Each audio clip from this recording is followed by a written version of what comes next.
Hey everyone, thanks for tuning in. If you're new here, consider subscribing. It really helps keep these stories coming. And while you're here, let me know in the comments where you're listening from. Now, sit back, relax, and let's get into the story. I was halfway through my route before I realized my phone had no signal. It was just past 4:30 p.m. on a Thursday in late October. Cloudy, mild, nothing dramatic about the weather. I had a pallet of bulk groceries in the back of the van and a headache from not drinking enough water. That's what I remember most about the start of that day. Being annoyed about a headache. My name is Eric. I'm 27. I drive for a regional grocery supplier out of Tacoma, Washington, and I knew Ridgeview Assisted Living as Stop 9. Pull up to the back loading dock, unload the pallets, get the inventory signed, and leave. 15 minutes, 20 max. Ridgeview sat in a quiet residential neighborhood just off South 19th Street, a few blocks from a city park and a middle school. Families walked their dogs there on weekends. I'd see kids on bikes, older couples out for evening walks. The building itself looked harmless. 3 stories of beige siding, white trim, and big windows, with a small courtyard garden in the middle. A place where people went to slow down and be looked after. I turned right onto the access road behind the building and immediately noticed something wrong. The parking lot was almost empty. Usually the lot was 3/4 full. Staff cars, family members visiting, a medical transport van, maybe a food delivery sedan. That afternoon I counted 4 vehicles. The small white hatchback I knew belonged to one of the nurses. The facility's own wheelchair-accessible van, a dark blue pickup I'd seen once or twice, and my van. No other cars on the side street, no parents waiting by the entrance, no one smoking by the employee door. I slowed as I pulled around to the loading dock. The back entrance light over the service door was off. That light was always on. It had a motion sensor, but it never seemed to go dark even in daylight. Maybe the power's out, I muttered. As if it heard me, the fluorescent strip inside the dock flickered on. The automatic door opened a few inches, stopped, then shuttered its way fully up. I parked, set the parking brake, and checked my phone again. No bars, no LTE, just an empty triangle. I flipped airplane mode on and off. Nothing. Great. The handheld scanner that tracked deliveries wasn't getting a signal either. The screen showed sync failed offline mode enabled. That had happened before in rural areas, but never in the middle of Tacoma. I hopped out, unlocked the back doors, and lowered the lift gate. Boxes of canned vegetables, bulk rice, protein shakes, cleaning supplies, and disposable gloves were stacked neatly and shrink-wrapped. Standard order for Ridgeview. No one came out to meet me. Usually, Henry, the maintenance guy, would be there before the lift even finished lowering. He was in his late 50s, shaved head, always smelled faintly of coffee and motor oil. He would sign my tablet, talk about the Seahawks, and help me muscle the heavier stuff inside. I rolled the first loaded cart to the dock opening and knocked on the metal frame out of habit. Ridgeview delivery. No answer. The corridor behind the loading dock looked wrong. The overhead lights were on, but dim, like they were running on backup power. A red glow from an exit sign reflected off the white linoleum in streaks. I heard no voices, no TVs, no distant chatter of residents in the common room. I checked my watch. 4:38 p.m. This is weird, I said under my breath. I pushed the cart inside. The back corridor ran past the laundry room, the maintenance closet, and the dry storage area before it opened into the main service hall. I'd walked it dozens of times. Today, it seemed longer, echoing each squeak of the cartwheels. Laundry room door open a crack. The industrial washers inside sat idle, lids closed. A blue laundry bag lay on the floor just inside the threshold, like someone had dropped it mid-shift and walked off. "Hello?" I called. "Delivery driver here." No answer. I kept going. At the corner, where the service hall met the main resident hallway, there was an emergency panel mounted on the wall. Usually it just showed a green System Normal light. Now the panel was lit red. A small screen displayed main power failure, backup generator active, external line, no signal. I had no idea what external line meant in that context, but I didn't like the look of it. I turned left into the main corridor that ran along the ground floor rooms. The hall smelled faintly of disinfectant and something else underneath. Stale air that hadn't moved in a while. Room 103's door was open. The television was on inside, showing a local news anchor speaking silently, sound muted. An emergency ticker ran along the bottom, but from where I stood, I could only make out a few words. Unexplained incidents, stay indoors, avoid contact. I stepped closer, dragging the cart with me, and peeked into the room. The bed was empty. No resident. The remote lay on the floor. "Hello?" I said again, louder. "Anybody here?" A soft rasping noise answered me from behind. I turned. An elderly man stood halfway down the hall, barefoot, wearing dark gray pajama pants and a white t-shirt. He leaned heavily on a metal walker. His thinning white hair was sticking out at odd angles. His name tag, clipped crookedly to his shirt, read Paul. "Sir, are you okay?" I asked. He turned his head toward me. His eyes did not focus exactly on my face. He took one step forward with the walker, then another, the rubber feet making a dragging sound. "Can I help you get back to your room?" I stepped closer, instinctively lowering my voice like you do around older people. That's when I noticed how stiffly he moved.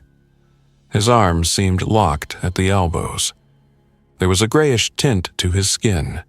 His mouth hung slightly open. "Sir?" He didn't answer. Another step. The walker bumped into the wall, scraped along it, then corrected. His eyes stayed locked in my direction, but there was no recognition in them. A door to my left opened a fraction of an inch. A voice whispered through the crack, urgent and hoarse. "Don't open it." I froze. The voice came from room 107. Just below the room number, a small sign read Harold Myers. I glanced from the approaching man with the walker to the cracked door. "Don't open what?" I asked. "The doors," the voice hissed. "Any doors, don't open them. They're not right. They're not." His words cut off with a muffled sound, like he'd covered his mouth. The man with the walker was 10 feet away now and closing slowly. Something about his gait made my stomach clench. There was no variation in his steps, no hesitation, no reaction to my voice. I took a cautious step back, my hand tightening on the cart handle. "Sir, I think you should sit down, okay? Let me get a nurse." There were no nurses.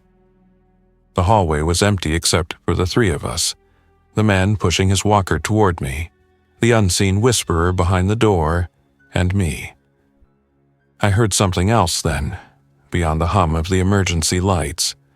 A dull rhythm from the far end of the hall, thuds, repeated, uneven, like someone bumping into a door, then another door, then another.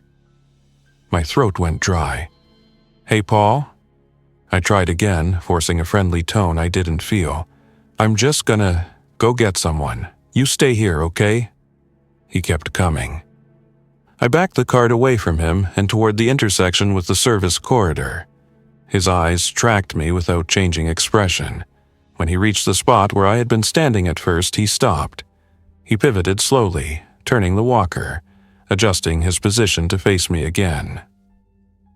He no longer looked like a confused resident. He looked like something running on a single instruction. Move toward sound. Don't let them touch you. the voice in 107 whispered. "If they touch you, you're done." My heart hammered in my chest. At that exact moment, the lights flickered once, twice, then stabilized. Down the hallway, someone screamed, a short, high sound that cut off abruptly. I made a decision. "Okay, that's enough," I muttered. I shoved the cart backward into the service corridor, spun it around, and pushed it at a fast walk toward the kitchen entrance. If this was a disaster drill, someone was doing a terrible job of explaining it. If it wasn't a drill, then I didn't want to be standing here when things got worse. The kitchen double doors were closed but not locked. I shouldered one open and pushed the cart through. The kitchen was empty. Stainless steel prep tables, a row of ovens, a commercial refrigerator humming on backup power. A pot of something half-stirred sat on a back burner that had gone cold. "Hello?" I yelled. "Anyone?" A soft groan answered me from the far corner. Not a mechanical noise, human. I left the cart and moved toward the sound. I rounded a prep counter and saw her. She was sitting on the floor, propped against the locked door that led to the cafeteria. Dark blue scrubs, white shoes, a name badge clipped to her pocket. Her right wrist was swollen and bent at an angle that made my stomach twist. A roll of elastic bandage lay unrolled beside her, like she had tried to wrap it herself and failed. She looked up when she heard me. Short brown hair pulled into a bun, light olive skin, faint shadows under her eyes. Late 20s, maybe 30. "Hey," she said, voice rough. "You're late." I exhaled in a rush. The sudden relief of seeing someone who looked normal almost knocked my legs out from under me. "Traffic," I said automatically, then shook my head. "What's going on?" "The power, the residents." She tried to shift and winced as her wrist moved. "Help me up, please." I crouched beside her carefully. "Okay, slow. I'm Eric. Groceries." "Lena," she said. "Nurse?" "Well, I was, this morning anyway." I slid an arm behind her shoulders and helped her stand. She kept her broken wrist pressed to her chest. Her face tightened, but she stayed upright. "Doors locked?" I nodded at the cafeteria door behind her. "Yeah, I locked it from this side." She swallowed. "There are a few people in there, safe for now." "People?" I repeated. "How many?" 3 residents and another nurse. They're scared out of their minds, but they're breathing. And they're not trying to bite anyone, so that puts them ahead of the rest. I stared at her. "Trying to what?" She took a shaky breath. "How much have you seen?" "An old man, walking like a robot, someone whispering at me not to open doors, and some banging down the hall," I said. "That's it?" She nodded once. "It started around noon. A few residents had what looked like intense seizures. They went into cardiac arrest. We did compressions, used the defibrillator, everything. Nothing worked. We lost 3 within an hour."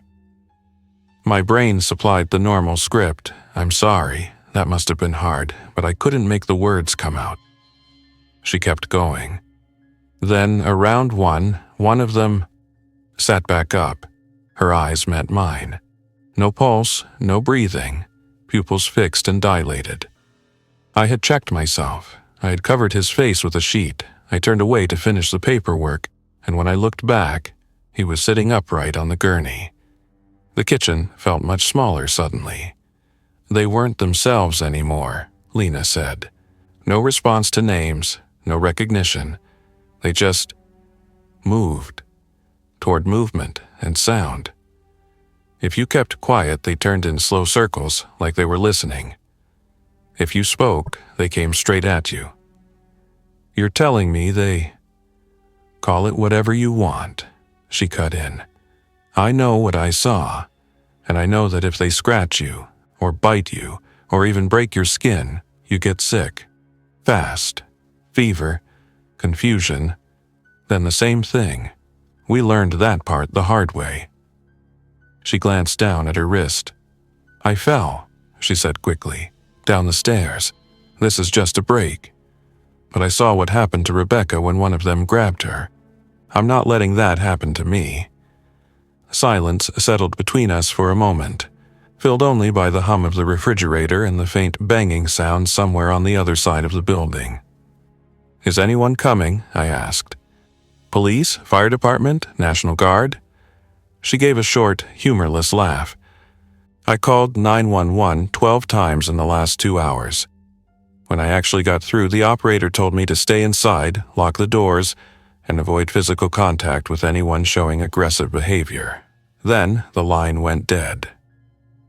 My eyes drifted to the emergency panel over the kitchen door. Same red lights as the one in the hall. External line, no signal. "So, what now?" I asked.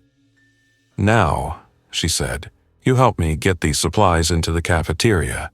We reinforce the doors, and we wait until things calm down outside. Then we figure out how to get the people who can move out of here before the ones who can't get turned into whatever this is."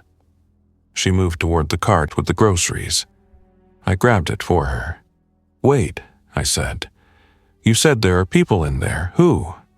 She rested her good hand on the door, considering her answer. 3 residents. Mrs. Patel, late 70s, fairly independent, mild arthritis. Mr. Ortega, mid-80s, uses a cane but can still walk if he takes it slow. And Mr. Harris. She hesitated on the last name. "What's his situation?" I asked. "World War II vet, 98, she said. "History of dementia. Some days he knows where he is. Some days he thinks he's 21 and back in Europe. Today he thinks this building is an army hospital in France. He keeps asking where the field radio is." I frowned. "Is he calm or—" "Calm enough," she said. "He's scared, but he listens.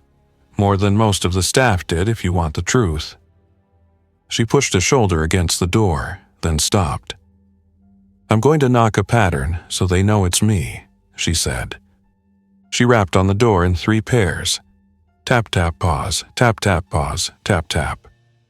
After a second, I heard shuffling and the click of a lock. The door opened a few inches, chain still engaged. A lined face peered out.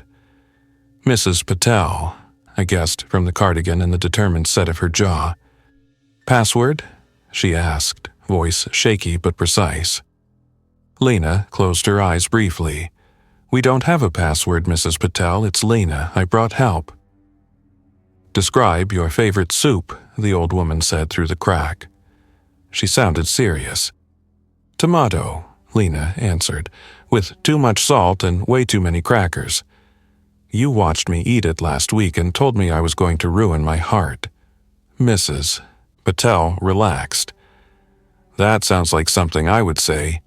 She slammed the door shut, slid the chain, then reopened it fully. "Come in, both of you, quick, quick." I rolled the cart in. The cafeteria felt like a different world from the empty hallways. Someone had drawn the blinds on all the windows. A few battery-powered lanterns glowed on tables, casting soft light over the room.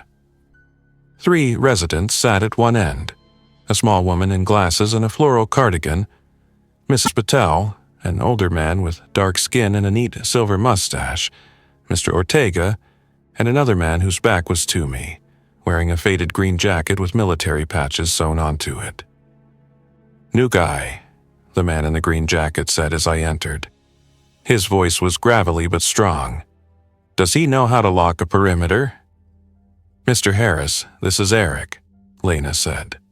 "He delivers our food."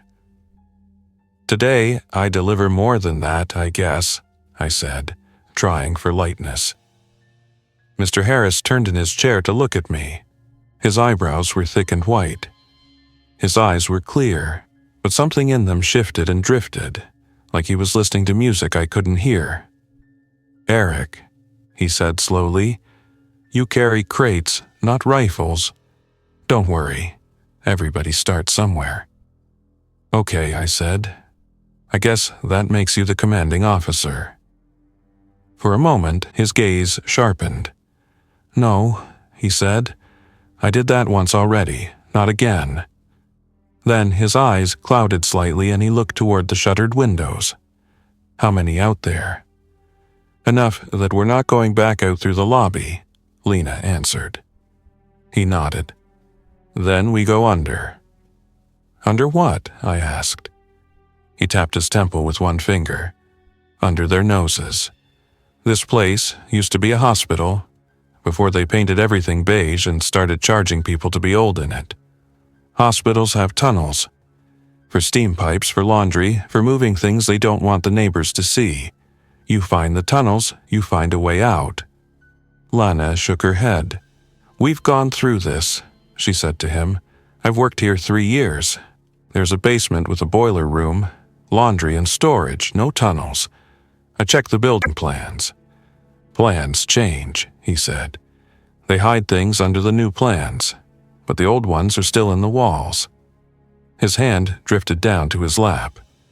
"I put some of those pipes in myself. Long time ago." "You worked here?" I asked. "Not here," he said, "before they renamed it. It was the Ridgeview Veterans Clinic. I worked maintenance after the war. We moved supplies through the service tunnel to 3rd Street so we wouldn't block the main driveway. There's a door in the boiler room. They boarded it up when they turned this place into an old folks' hotel." Lena exhaled slowly. "He's been saying that all afternoon," she told me quietly. "Half the time he thinks it's 1949, but the way things are going—" "He might not be wrong," I finished. She nodded. We spent the next 15 minutes barricading the cafeteria doors. I helped Mr. Ortega push a heavy vending machine against the main entrance, while Lena directed placement of tables and chairs. My arms burned by the time we were done, but when I stepped back and looked at our work, I felt a little better. Someone trying to force their way in would have to move several hundred pounds of steel and wood first. We distributed water bottles and small snacks from the pantry to the residents. Mrs. Patel insisted on counting the bottles twice and writing the total in a notebook. "If this goes on more than 1 day, we have to ration," she said. "I did not survive raising 3 children on 1 paycheck just to waste crackers now." My phone still had no signal. The emergency alerts section showed a single push notification that had arrived minutes before I drove into the dead zone. National Emergency Alert. Unusual civil disturbance events reported in multiple locations. Stay indoors. Avoid contact with aggressive individuals. Follow local authorities' instructions. No further details, no map, nothing about Ridgeview. I tucked the phone away and sat at a table across from Mr. Harris. He had unfolded a small pocket map of the neighborhood that someone must have taken from the information rack by the front desk. It showed Ridgeview as a box marked Assisted Living Facility. He traced a line from the building to 3rd Street with a trembling finger. "Here," he said. "The tunnel comes out behind the auto shop, the one with the big green sign." "I know that shop," I said. "Keller Auto. I pass it on my way here." "There's a steel door in the alley," he said.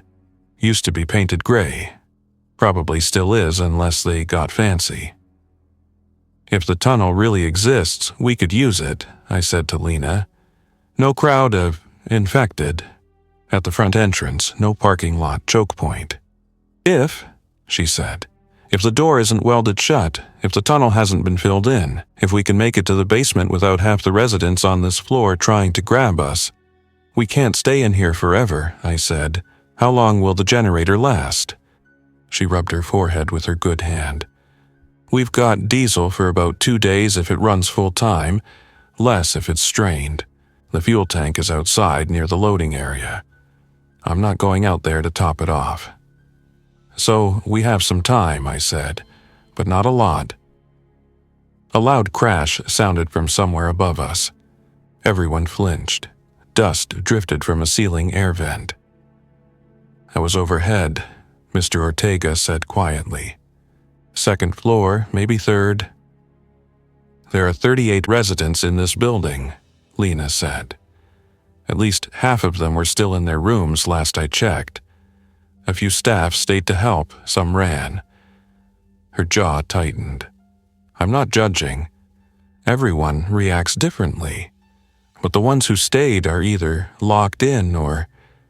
She didn't finish the sentence. I pictured the man with the walker again, the emptiness in his eyes.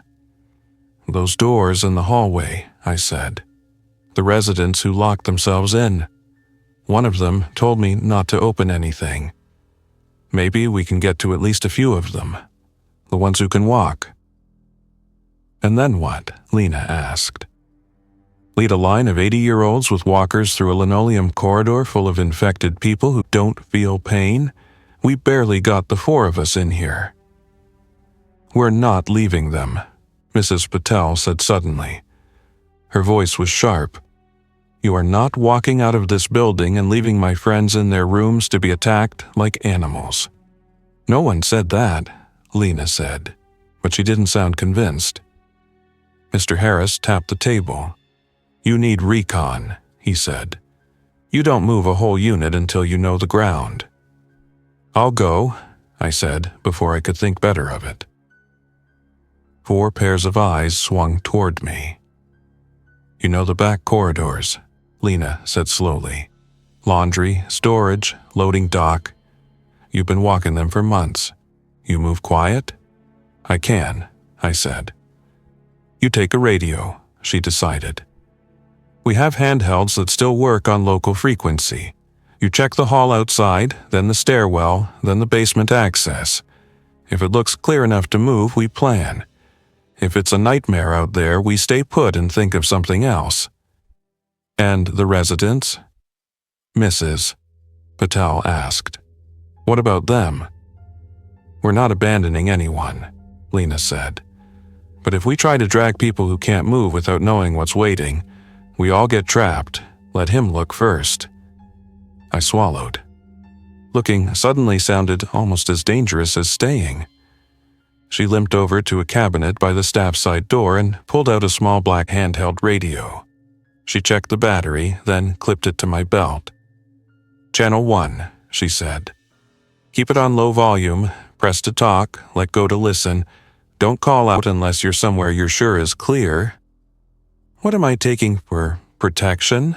I asked. She scanned the room. I'm not handing you a kitchen knife to swing around near residents, she said.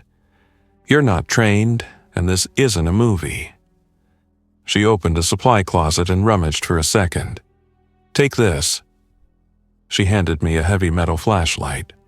Solid, about a foot long, with a thick handle, the kind security guards use. It'll light the way, she said, and if you have to, you can swing it. I nodded. Don't be a hero, she added quietly. If it looks bad, you come back. We'll think of something else. I took a deep breath and moved to the cafeteria door we had just barricaded. We did such a good job blocking this, I said, trying to smile. I'm not sure I remember how to undo it. Mr. Ortega stood and helped me shift one table enough to squeeze through. We edged the vending machine just enough to open a gap. The hallway outside was dim, lit only by emergency lights. It was still empty, but the banging sounds were louder now, echoing from the upper floors. I stepped out, pulling the door closed behind me until only a finger width of space remained, and whispered into the radio. Testing. Lena's voice crackled back softly. I hear you. Move. I started down the hall on the balls of my feet, flashlight in hand but switched off for now. I passed room 103 again, the TV still showing rolling news footage, the ticker unchanged. Room 105's door was shut. From inside I heard muffled sobbing. I leaned close. It's Eric, I whispered. Delivery driver. Are you okay in there? The sobbing hitched. Yeah, they're in the hallway, a woman's voice answered. They already tried my door twice. They know I'm here. I'm alone out here right now, I said. I'm going to try to find a way to get you out. Stay quiet. Keep the door locked. Please, don't leave us, she whispered. I'm coming back, I said. I promise. Promises rely on a future you can't see. I said it anyway. I reached room 107. The door was still only cracked. The old man's voice slid through the gap. You again? It's me, I said. You told me not to open anything. Still good advice, he said. They're behind half those doors, you know. The staff tried to help, opened up, leaned in, never came back out. I heard it. What about you? I asked. Are you okay? He laughed weakly. Define okay. Can you walk? I pressed. With my cane, slowly, he said. My legs still work. My lungs too, far as I can tell. He paused. I got scratched this morning. By one of them. Through my sleeve. Nothing broke the skin. I washed it with soap until the water ran cold. I've been sitting here ever since, waiting to see if the fever hits. Nothing yet. Can I open the door? I asked. Silence. I don't hear any of them right outside, I added. And I want to get you out of here eventually. Maybe to a safer room. You open my door now, he said. You let whatever is walking around out there see you. You leave it closed, I stay another hour at least. We can argue about it then. I couldn't deny his logic. A cracked door was one thing. A wide open one was a beacon. I'm going to the basement, I said. If there's a way out, I'll come back for you. You and the others. Boy, he said quietly, if you find a way out of this place, you don't waste it on an old man with a bad hip and a half-paid funeral plan. You take whoever can still run and you go. That's not how this works, I said. That's exactly how it works, he replied. You'll see. I moved on. The stairwell door at the end of the hall had a small wired glass window. I peered through. The stairs were empty, lit by a single emergency light on the landing. I pushed the door open slowly, wincing as the metal hinges squeaked. No movement. Stairwell clear, I whispered into the radio. Copy, Lena's voice answered. You going up or down? Down, I said. Basement first. I took the steps slowly, staying close to the wall. On the landing between the ground floor and the basement, I stepped over a dropped latex glove and a smear of something I chose not to investigate too closely. I kept my eyes on the door at the bottom. It was propped open by a laundry cart. Not ideal, I muttered. I nudged the cart just enough to let the door swing shut quietly, then eased it open a hair again and listened. The basement hallway smelled of detergent and warm air. The industrial dryers were still, their metal doors like closed mouths.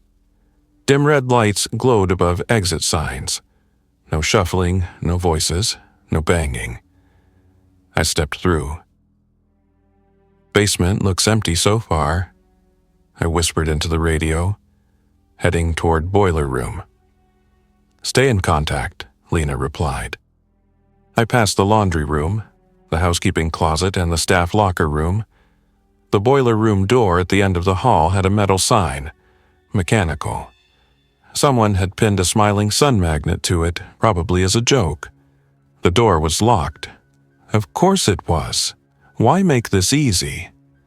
I tried the handle twice just in case, solid. Boiler room locked, I reported. Keys are in the maintenance office upstairs, Lena said. Second floor, near the stairwell. Henry keeps them on a board behind his desk. What are the odds the second floor is less of a mess than the first? I asked. Bad, she said. But we don't have another choice if the tunnel is real. I hesitated. Going back up meant more exposure, more chances to run into someone or something that wouldn't be calmed by conversation. "Hold on," I said. I looked at the door more carefully. The lock was set into a metal frame. The hinges were on my side, heavy but accessible. I ran my fingers across them. Each hinge was held in place by 3 thick pins. If I had a hammer and a screwdriver, I could knock the pins out and lift the door from this side without touching the lock. "I think I can pull it off the hinges," I said into the radio, "if I can find something to hit with."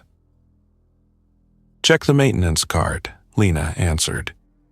"Henry usually leaves one near the laundry." I turned and scanned the hall. There, half tucked into an alcove, was a gray rolling cart with drawers full of tools. I opened the top drawer. Screwdrivers, pliers, a small adjustable wrench. In the second drawer, I found a rubber mallet. "Got it," I said. I braced the tip of a flathead screwdriver under the bottom hinge pin and tapped it upward with the mallet. The metal rang softly with each strike. The pin moved grudgingly, then slid free. I caught it before it hit the ground. "First pin out," I murmured.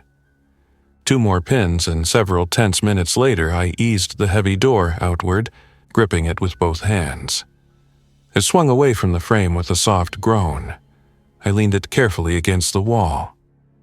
The boiler room smelled of warm dust and metal. A large natural gas boiler sat against one wall, pilot lights still glowing. Thick insulated pipes ran along the ceiling, leading deeper into the space. A workbench with neatly labeled drawers sat against the far wall. A clipboard hung from a hook showing the last inspection date. Behind the boiler, near the back wall, I saw it. A section of cinder block that had been painted over, but not perfectly. A faint rectangle of slightly different color. At waist height, metal brackets were bolted across it. "Not in use" had been stenciled in black above. "Okay, Mr. Harris," I whispered. "Looks like you weren't imagining things." On either side of the painted-over rectangle, older pipes disappeared into the wall. A small metal junction box, the kind used for old intercoms, hung crookedly nearby. I set the flashlight beam on the wall and leaned closer.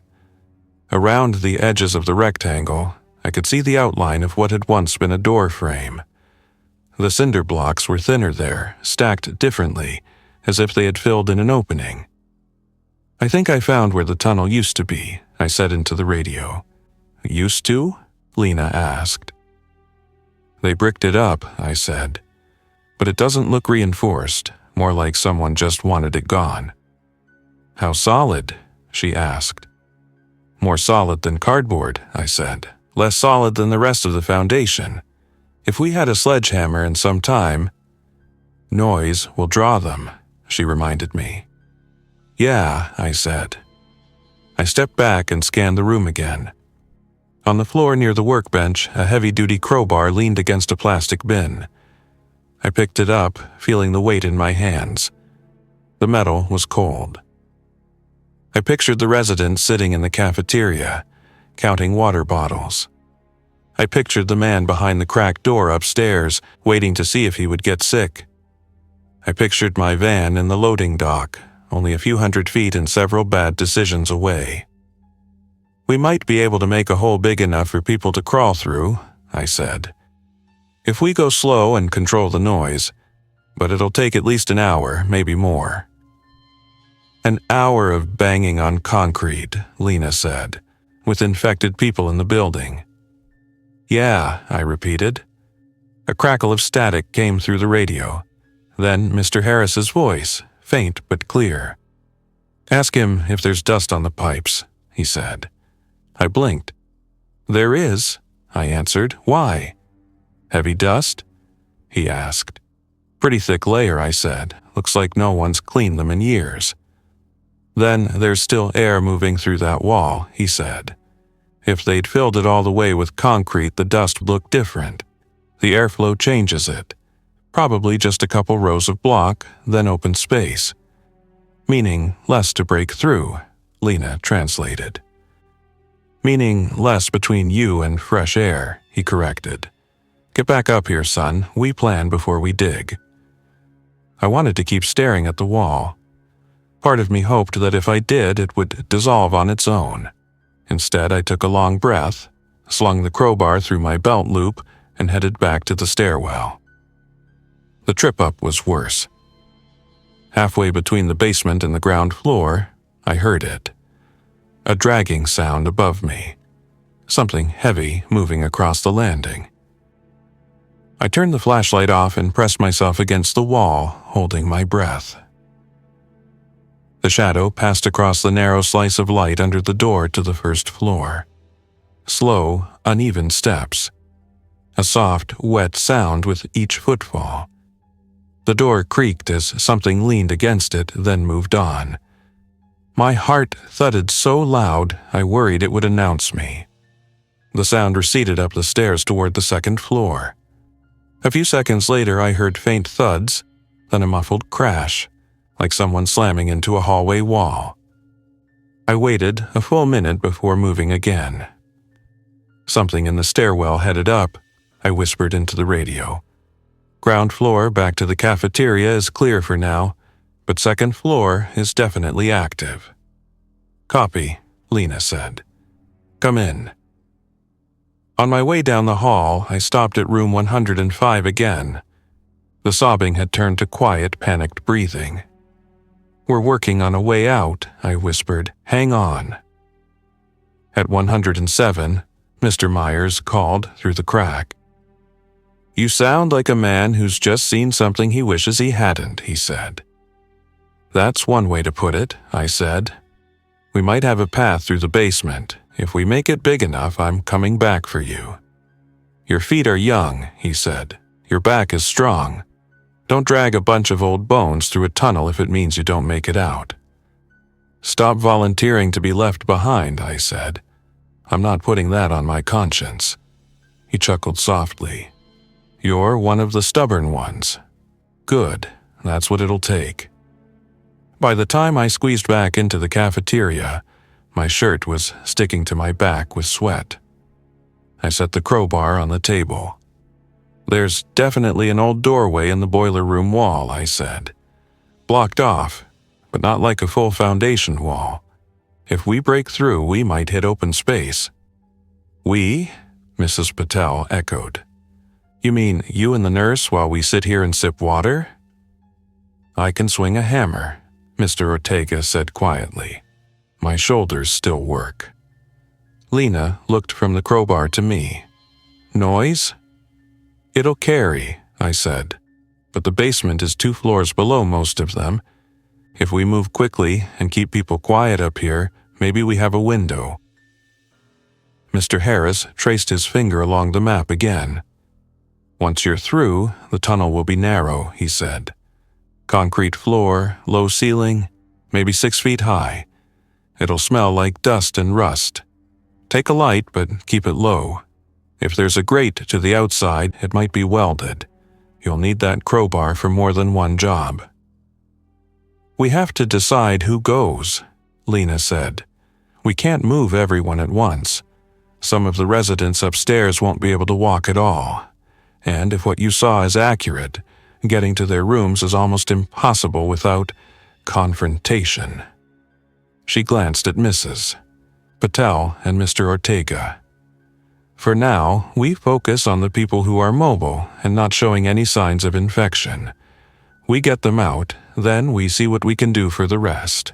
I don't like it, but that's the reality. You take Harris, Mr. Harris said flatly. I can still move. Forget what my chart says. I've walked farther in worse shape than this. I'm not leaving them, Mrs. Patel said again. You think I'm going to climb through a tunnel and then sit in some shelter while my neighbors are trapped in their rooms? You might be able to get help, I said. Real help. Police, fire, maybe even the military. They'll listen more to someone who lives here than to a random delivery driver. Or they might not listen at all, she replied. She wasn't wrong, but staying guaranteed nothing except more banging on the doors. It took us 10 minutes to lay out a plan. Step 1, I would go back to the boiler room with the crowbar and start working on the wall. Step 2, Lena would stay in the cafeteria, keeping everyone calm, radio on, listening for any sign that the infected had found the basement door. Step 3. Once the hole was big enough, Lena and I would guide the most mobile residents, Mr. Harris, Mrs. Patel, and Mr. Ortega, down first, along with anyone on the ground floor we could safely reach without drawing attention. Step 4. If we made it to the outside door and got it open, we'd work our way along the alley to my van, drive to the nearest police or fire station, and report what was happening inside. None of us said out loud that by the time anyone organized a response, Ridgeview might be past saving. When I got back to the boiler room and swung the crowbar into the wall for the first time, the sound was shockingly loud in the confined space. Concrete chipped away with each blow, leaving small craters in the painted surface. Dust hung in the air, gritty in my throat. I worked in a steady rhythm. Hit, brace, breathe. Hit, brace, breathe.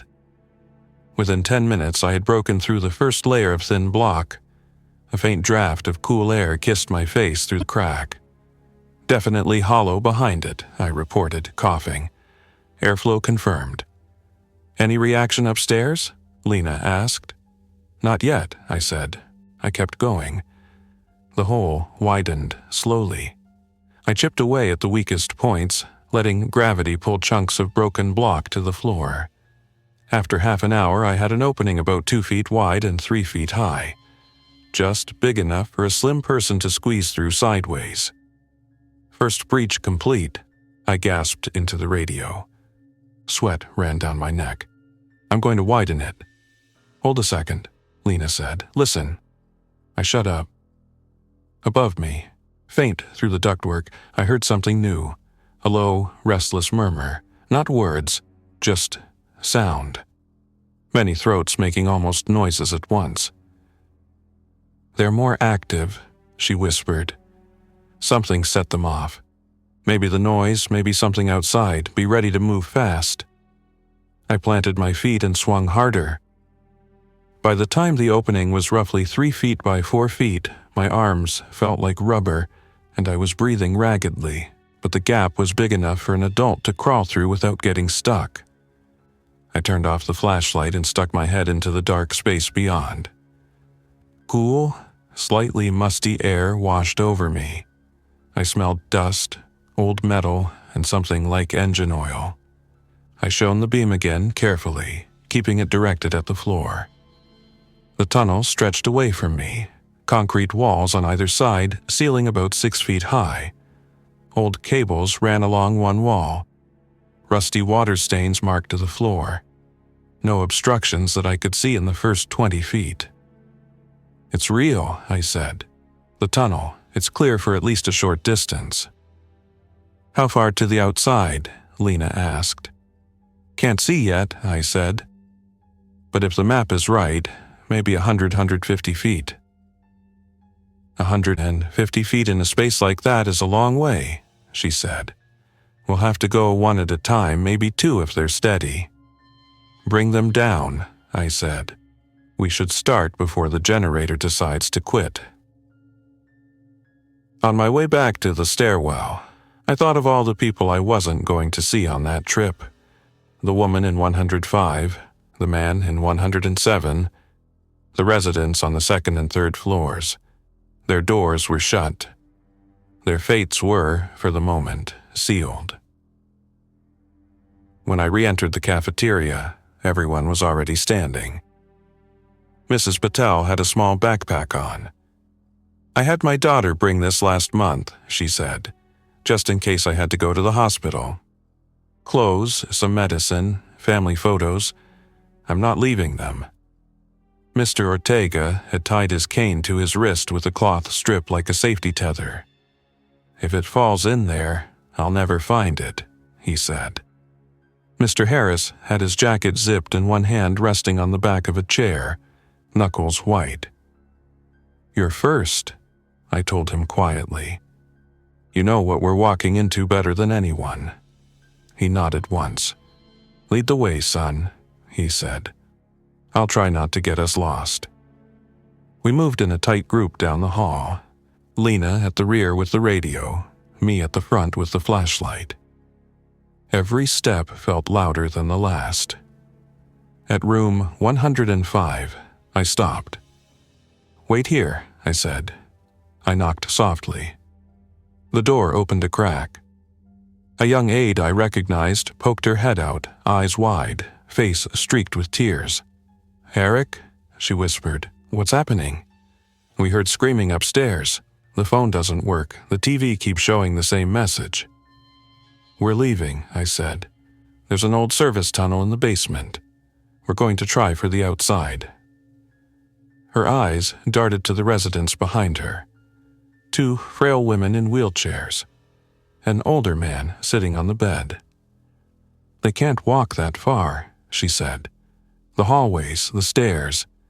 We can't move them without lifting. My back is already shot." "If you stay here, I don't know what will happen," I said. "If you come with us, we can at least try to get help." She swallowed hard. "What about them?" "I'm not telling you to abandon anyone," I said.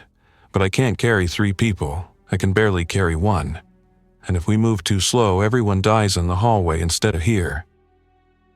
The word "dies" tasted like ashes. I regretted it immediately. "We're not dead yet," the man on the bed said. His voice was surprisingly strong. "You go. I've lived 86 years. I'm not afraid. She's got kids at home." The aide shook her head violently. "I'm not. If you stay, you're just another mouth trapped in here when those things find your door," he said. "Go. Get outside. Tell whoever's in charge that we're in here, and we didn't ask for any of this." "I can come back for you," I said, "if we make it." "Then you do that," he said. "And if you can't, that's not on you." I had no right to accept forgiveness he hadn't even offered, but I nodded anyway. The aide grabbed a light jacket from a hook and stepped into the hall, hands shaking. "My name's Carla," she said. "Stay close to Lena," I said. We moved fast and quiet. At 107, I paused again. "We're going through a tunnel," I told the cracked door. "Basement. Possible exit near 3rd Street. This is your last chance to say you want in." The silence on the other side lasted long enough that I thought he had taken an early nap. Then the lock clicked. The door opened a few inches. An old man in a plaid robe stood there, cane in hand, eyes sharper than I expected. "You sure about this?" he asked. "No," I said honestly. "But it's better than waiting for them to break down your door." "You win the argument," he said. "Give me a second." He shuffled back inside, grabbed a worn wallet from the dresser, and slid it into his pocket. "Let's go," he said. "My wife always said if I was going to go out, I should at least put on clean clothes." He glanced down at his robe. "She'll have to settle." We became a small procession, me, flashlight and crowbar, Mr. Harris muttering tunnel measurements under his breath, Mr. Myers with his cane, Mrs. Patel and Mr. Ortega leaning on each other, Carla, pale but moving, Lena, jaw set, eyes scanning every shadow. The stairwell to the basement felt tighter with so many bodies. Every creak of a step made my pulse spike, but no one lurched out of the shadows. No hands reached through the railing. In the boiler room, the broken wall gaped like a wound. Dust still hung in the air from my work. "Watch your heads," I said. "One at a time. Harris, you first." He stepped up to the opening, peered through, and nodded. "Just like I remember," he said. "Less smoke, more dust." He crouched slightly and stepped through, using the tunnel wall to steady himself.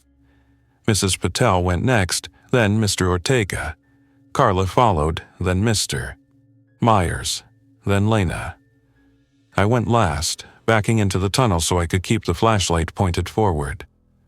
The air inside was cool and still. Our footsteps sounded loud on the concrete floor. "Stay close to the right wall," Mr. Harris said softly. "There's a drain on the left about halfway. Don't twist an ankle." "Are we under the parking lot?" Mrs. Patel asked.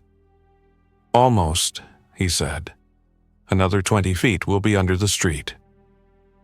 I tried not to think about everything above us, the building, the infected residents moving through the halls, the empty sky beyond. After about 100 feet, the tunnel curved slightly. My flashlight beam revealed a steel door ahead, set into the left wall. Rust streaks ran from the hinges. "That's it," Mr. Harris said quietly. "Outside." I moved past him and tested the handle. It was stiff, but it turned. The door didn't budge. "Feels stuck," I said. "Maybe rusted shut." I handed the flashlight to Lena and wedged the crowbar between the door and the frame. I leaned my weight into it, muscles straining. The metal groaned. "Come on," I grunted. "Move." For a second, nothing happened. Then the frame gave with a metallic pop. The door shifted a half-inch, then another. Fresh air, cooler than the tunnel air, brushed my face. We all held our breath. I pulled the crowbar free and grabbed the handle with both hands. With a final heave, I opened the door wide enough to see outside. We were in a narrow alley behind an auto shop. The green sign for Keller Auto loomed above, just as Mr. Harris had said. Trash cans lined one side, a chain-link fence the other. The late afternoon sky was a muted gray. I saw no people, no cars moving on 3rd Street beyond the fence. No sirens. "Clear," I said. One by one, they stepped out into the alley, shielding their eyes against the light. "This way," I said, keeping my voice low. "The fence has a gate near the end. If it's not locked, we can cut through to the street, then circle around to the loading dock where my van is." "Shouldn't we go straight to the police?" Carla asked. "We will," I said. "But the van has a full tank and a radio that might still pick up something. And if the street out front is blocked, we'll need a way to get around." We moved along the alley, close to the wall. Every distant sound made us stop and listen. At the gate, I held my breath and tried the latch. It opened with a squeak. 3rd Street looked wrong. Cars were parked haphazardly along the curb, some with doors open, one with its driver's door hanging ajar. A traffic light down the block blinked red in all directions, the way it does when the control box fails. No pedestrians. A newspaper vending box lay on its side, papers spilled out. The city wasn't bustling, it was holding its breath. We stepped out onto the sidewalk. "Stay together," Lena said. "If we see anyone moving strangely, we cross the street or back up. No heroics in the open." We passed a small convenience store. The front window was cracked. Inside, shelves were knocked over. The security camera above the door was dark. At the corner, I could see the Ridgeview building in the distance, rising above the trees. I knew my van was tucked behind it, out of sight. "If we go this way," I said, "we can come up the side street behind Ridgeview. If the front lot is a mess, we might still reach the loading dock. If not, we turn back and head straight downtown to the police station." "Make a choice," Mr. Harris said. "Standing still is dangerous." I looked at the faces around me. Fear, exhaustion, stubbornness. People who had not expected to spend their final years crawling through service tunnels to escape an infection no one understood. "We go to the van," I said. "If we can reach it safely, we'll have a better chance of getting all of you somewhere secure. If not, we adjust." No one argued. We turned down the side street. As we approached Ridgeview from the back, the sounds grew clearer. There were more of them now. Thuds against glass, faint cries, a distant car alarm that had been going off long enough to sound tired. When we reached the corner where the access road curved around the building, I held up a hand. "Stay here," I said. "I'll check the dock." Lena grabbed my sleeve. "If it looks bad." "Then we leave the van and head downtown on foot," I said. "I won't waste time deciding." She hesitated, then let go. I moved along the side of the building, keeping low. When I reached the loading area, I peeked around the corner. My van was still there, white and solid, exactly where I had left it. The loading dock door hung halfway open. The corridor behind it was dark. A smear of something dark streaked the concrete near the threshold. In the parking lot beyond, near the front entrance, a small group of figures moved slowly between cars. I counted 6. Their movements were jerky, uncoordinated, but purposeful. Even at this distance, I could tell they weren't just lost. They hadn't seen me yet. I backed up quietly and returned to the group. "Van's intact," I said. "There are infected near the front lot, but none by the dock right now. If we move fast and quiet, we can get to the van and out onto the main road before they notice." "And then?" Mrs. Patel asked. "Then we drive to the nearest police or fire station that still looks functional," I said. "We tell them exactly what's happening here. That people are trapped inside, that the infection spreads through bites and scratches, that the infected don't respond to normal communication. We let people who actually have authority make the next decisions." "And if there's no one there," she pressed. "Then we keep going," I said, "until we find someone who is still answering a radio." Mr. Harris shifted his weight, face tight. "You're doing good," he said quietly. "You keep moving, that's all you can do." We crossed that short stretch of pavement in a tight cluster. I unlocked the van with shaking hands and slid the side door open. "2 in the front with me," I said.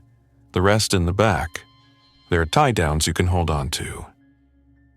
"I'll sit up front and help watch the road," Lena said. "I'll take the other seat later," Mr. Harris said. "For now, put the ones with bad knees somewhere they can sit." We loaded faster than I would have thought possible for a group with so many canes and fragile joints. Fear does that. As I heaved the last door shut, I heard it. A low, drawn-out moan from the front of the building. One of the infected had spotted motion. I jumped in the driver's seat, turned the key, and felt the engine catch. The familiar vibration under my hands was the best thing I'd felt all day. "Seatbelts if you can," I said. "Hold on to something if you can't."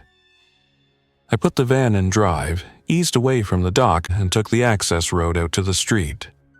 One of the infected turned fully toward us, then began to stagger in our direction, arms slightly extended. We were past them before they had taken 3 steps. As we reached 3rd Street and turned towards downtown, I glanced in the mirror. Ridgeview shrank behind us. In my imagination, I saw every closed door, every resident who hadn't made it to the tunnel, every staff member who might still be trying to hold a line somewhere inside. "I left them," I said softly, barely aware I'd spoken out loud. "No," Lena said. "You got out with the people you could reach. Now you get help for the ones you couldn't." "And if there's no help?" I asked. She didn't answer. Downtown, the sidewalks were almost empty. A few people stood in small groups, checking phones that, like mine, showed no service. An ambulance sat abandoned at an intersection, lights off, front doors open. In the distance, a thin column of smoke rose from somewhere near the waterfront. I pulled up in front of the first fire station we saw that had its bay doors open. 2 firefighters stood in the doorway, talking into handheld radios. They turned as we rolled to a stop. I stepped out, legs shaking, and raised my hands in a reflexive gesture of surrender. "I'm not here to make trouble," I said. "I'm a delivery driver. There's an assisted living facility 10 blocks from here. People are trapped inside, some kind of infection. People die, then get back up. They attack anyone close. Bites and scratches make you sick. We saw it ourselves. One of the firefighters, a woman in her 40s with soot on her sleeves, stared at me for a long moment. Then she nodded once, the way someone does when you confirm something they already feared was true. "You're not the first person to tell me that today," she said. "Get your people inside. We're setting up a triage area in the apparatus bay. We'll call this in." "Call who?" I asked. "Whoever answers," she said. "Right now, that's mostly other stations and a few patrol cars, but we'll get the word out about Ridgeview." Behind me, the van doors opened. Residents climbed down with help, blinking in the strange normalcy of the fire station lights. Mr. Harris paused beside me, resting one hand on my arm. Mr. Harris paused beside me, resting one hand on my arm. "See?" he said quietly. "I told you tunnels lead somewhere." I nodded, but my eyes were on the horizon, where the thin column of smoke had thickened. This had started in the quiet halls of an assisted living facility. It was not staying there. As the firefighters guided elderly residents to folding chairs and pressed water bottles into their hands, I stood in the bay entrance, listening to the overlapping radio calls. Reports came in from nursing homes, apartment buildings, shopping centers. Words repeated: aggressive behavior, unresponsive to commands, injury from bite. No one used the word that sat heavy in my chest. Maybe they couldn't yet. Maybe they thought that if they avoided it, it wouldn't become real. I knew better. I had seen the first man with the walker, eyes empty, moving down the hall in a building that smelled like disinfectant and old flowers. I had heard a stranger whisper, "Don't open it," through a cracked door. I had watched a nurse with a broken wrist lock a cafeteria door and tell me that 3 people who had died that day had stood up again. I was a grocery delivery driver. I knew street routes, loading docks, budgets, and expiration dates. I did not know how to fit any of this into a world where I was supposed to complain about traffic and worry about my next paycheck.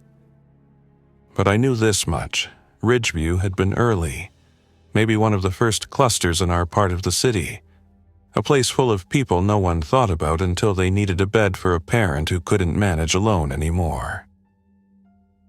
If the world had to choose where a horror like this would surface, it made a cruel kind of sense that it would be in a retirement home, a place already halfway between life and whatever comes after, full of people who had been preparing to leave for a long time.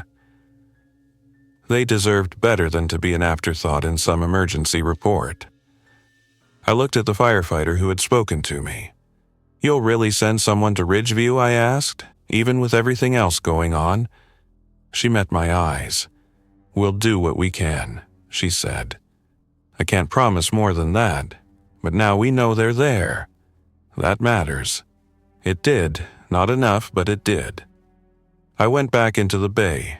Lena sat between Mrs. Patel and Carla, talking quietly. Mr. Ortega had his eyes closed, lips moving in some silent counting. Mr. Harris was studying a whiteboard where someone had started listing addresses of known incidents. "You did well today," he said without turning. "You kept moving. You got people out. That's all any of us can do when things fall apart." "I left too many inside," I said. He nodded. "We leave people in every bad situation. Battles, floods, fires. You never save everyone. You save who you can, then you try to live with it." "Does it get easier?" I asked. "No," he said, "but it gets less surprising." I didn't know yet how wide the infection would spread, how many cities would light up with emergency alerts, how long the phones would stay silent.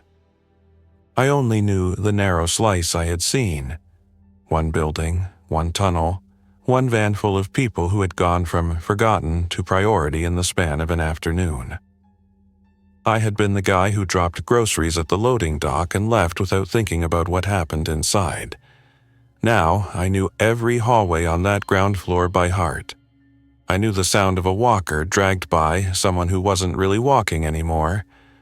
I knew the feel of concrete giving way under a crowbar when time was running out. I sat down on a folding chair near the open bay door and watched the quiet street outside, waiting for sirens that might not come. Behind me, radios crackled, boots thudded, voices rose and fell. The world was trying to respond to something it didn't understand. I had been delivering groceries to a retirement home when the infection hit the residence. That was how it started for me. How it was going to end, for them, for me, for everyone watching the same emergency ticker on an endless loop, I didn't know. But I knew one thing with absolute clarity. Next time I saw a door with a whispered warning behind it, I would listen sooner, and if a choice came again between staying safe and going back for the people inside, I would still pick up the crowbar. Even knowing that in a world like this, rescue and escape were never going to be clean. Thanks for listening. If you enjoyed this story, don't forget to like and subscribe. Your support keeps these creepypastas coming.